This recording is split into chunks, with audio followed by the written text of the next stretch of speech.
Roast পছন্দ করে না এমন মানুষ খুঁজেই পাওয়া যাবে না। তা যদি হয় আবার বিয়েবাড়ির রোস্টের স্টাইলে রান্না, তাহলে তো কথাই নেই। এরকমই এক দুর্দান্ত রোস্ট রান্নার রেসিপি আপনাদের সাথে শেয়ার করব। রোস্টটা দেখে অনেক সুন্দর লাগলো না? খেতেও কিন্তু অনেক মজা হয়েছিল। তো চলুন শেয়ার করা যাক। আসসালামু আলাইকুম সবাইকে, কেমন আছেন সবাই?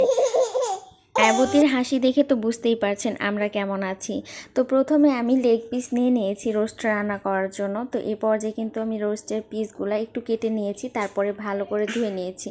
আর এই পর্যায়ে কিন্তু লবণ আর সামান্য ফুড কালার ব্যবহার করেছি শুধুমাত্র রং আসার জন্য। এটা কিন্তু অপশনাল। তারপরে কিছুক্ষণ আমি মাখিয়ে রেখেছিলাম।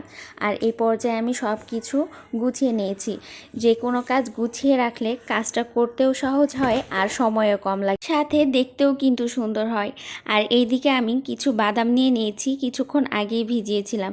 আরও বেশ কিছুক্ষণ আগে ভিজাতে পারলে সুন্দরভাবে চোচাটা ছিলা যেত। তো এভাবে আমি চোচা সহই ব্লেন্ডার করে নিয়েছি। আর এই পর্যায়ে কিন্তু আমি রোস্টের পিসগুলো তেলে দিয়ে নিয়েছি। সচরাচর আমি অল্প তেলেই ভাজি, তো এখানে আমি ফুলকপির পাকোড়া করেছিলাম, যার কারণে তেলটা একটু বেশি দেওয়া হয়েছিল। তো ভাবলাম এই ডুবো তেলেই রোস্টের পিসগুলো ভেজে নিই, সমস্যা কোথায়। তো এই পর্যায়ে কিন্তু আমি রোস্টের পিসগুলো ভেজে নিয়েছি খুব সুন্দর করে। খুব বেশি ভাজার দরকার নাই, এক্ষেত্রে বেশি ভাজতে গেলে রোস্টটা কিন্তু জুসি ভাবটা চলে যায়, একটা কড়কড়ে ভাব চলে আসে। তো এই পর্যায়ে কিন্তু আমি রোস্টের পিসগুলো ভালোভাবে যখন ভাজা হয়ে গেছে তুলে নিয়েছি। আর সেই তেলটাই আমি অন্য কড়াইয়ে দিয়ে নিয়েছি। আর এই তো এদিকে কিন্তু আমি পোলাও রান্না করেছিলাম, ঝরঝরে পোলাও। যদি রেসিপি চান অবশ্যই আমাকে কমেন্টে জানাবেন।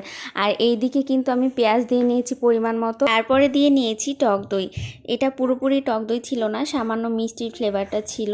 তো এই পর্যায়ে পেঁয়াজ বাটা দিয়ে নিয়েছি। পেঁয়াজ বাটাটা বেশি দিলে ঝোলটাও একটু গাঢ় হয়। পর্যায়ে পরিমাণ মতো লবণ দিয়ে নিব, আর দিয়ে দিব একটু গুঁড়ামরিচ। গুঁড়ামরিচটা দেওয়ার কারণে দেখা যাবে যে একেবারে মিষ্টি লাগবে না, সামান্য ঝাল ঝাল লাগবে। তো এই তো এখন আমি সুন্দরভাবে মশলাটা কষিয়ে নিব। আর দিয়ে দিব রোস্টের মশলা। আগে একটু সামান্য ভেজে নিয়েছি, তারপরে ব্যবহার করলাম রোস্টের মশলা। আমি সম্পূর্ণটা দিইনি, অল্প কিছুটা রেখে দিয়েছি, যেহেতু এটা 1 কেজি ওজনের রোস্টের মশলা। তো এই পর্যায়ে আমি কিন্তু আরও কিছুক্ষণ নেড়ে চেড়ে দিলাম। যখন একটু লাগা লাগা ভাব হয়ে আসলো, কিছুটা পানি দিয়ে আবারও কষিয়ে নিলাম। তো কিছুক্ষণ কষানোর পরে এরপরে আমি বাদাম বাটাটা ব্যবহার করব, আর রোস্টের পিসগুলোও দিয়ে নিব। তো আমি এখন কিন্তু রোস্টের পিসগুলো দিয়ে তারপরে বাদাম বাটাটা ব্যবহার করেছি। আর বাদাম বাটাটা দেওয়ার কারণে খেতে আরও বেশি ভালো লাগবে। যারা রোস্ট রান্না করেন অথচ বাদাম বাটা দেন না, তারা কিন্তু একবার বাদাম বাটা দিয়ে রোস্টটা রান্না করেই দেখতে পারেন। অনেক বেশি ভালো লাগবে আর শাহি শাহি একটা ভাব আসবে। তো এই পর্যায়ে কিন্তু আমি মশলার সাথে খুব সুন্দর করে রোস্টটা নেড়ে চেড়ে নিচ্ছি, ভালো করে কষিয়ে নিচ্ছি। এই তো এই পর্যায়ে কিন্তু আমি বাদাম বাটা ব্যবহার করলাম। আর ওই তো বাদাম বাটার যে পানিটা আমি ওটা দিয়ে নিলাম। পানিটা দিয়ে আমি সুন্দর করে রোস্টটা কষিয়ে নিব, তারপরে ব্যবহার করব পানি। তো সুন্দর করে কষানোর জন্য অপেক্ষা করব। দেখতেই পাচ্ছেন আমি কি সুন্দর করে নেড়ে চেড়ে দিচ্ছি। আর হ্যাঁ, একটা টিপস আপনাদেরকে বলে দিই, যেহেতু এখানে বাদাম বাটা ব্যবহার করেছি, তাই নিচে লেগে যাওয়ার সম্ভাবনা অনেক বেশি থাকবে। যে কোনো রান্নার ক্ষেত্রে যদি বাদাম বাটা ব্যবহার করা হয় তাহলে নিচে লেগে যায়। তাই খুব বেশিক্ষণ ঢাকনা দিয়ে ঢেকে রাখবেন না, বারবার চেক করে দেখবেন আর নেড়ে চেড়ে দিবেন। তো এই পর্যায়ে কিন্তু আমার কষানো হয়ে গেছে, আর পানি দিয়ে দিলাম একেবারে ঝোলের জন্য। এই তো আমার অনেকটাই ঝোল শুকিয়ে এসেছে, গ্রেভিটা অনেক বেশি ঘন হয়ে এসেছে।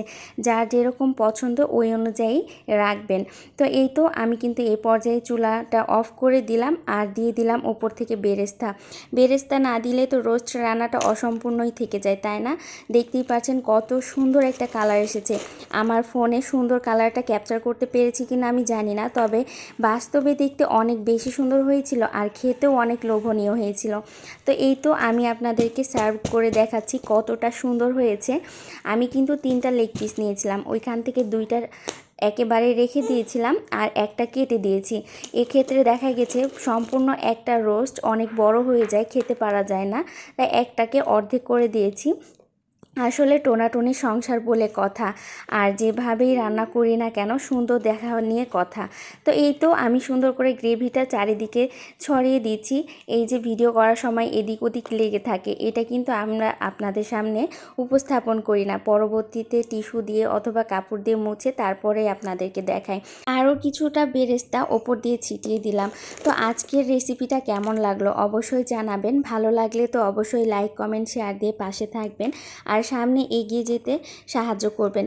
আমার ভিডিওগুলো আপনাদের সাথে কেমন লাগে জানি না, তবে আমি চেষ্টা করি খুব সহজে কোনো কিছু আপনাদের সামনে উপস্থাপন করার।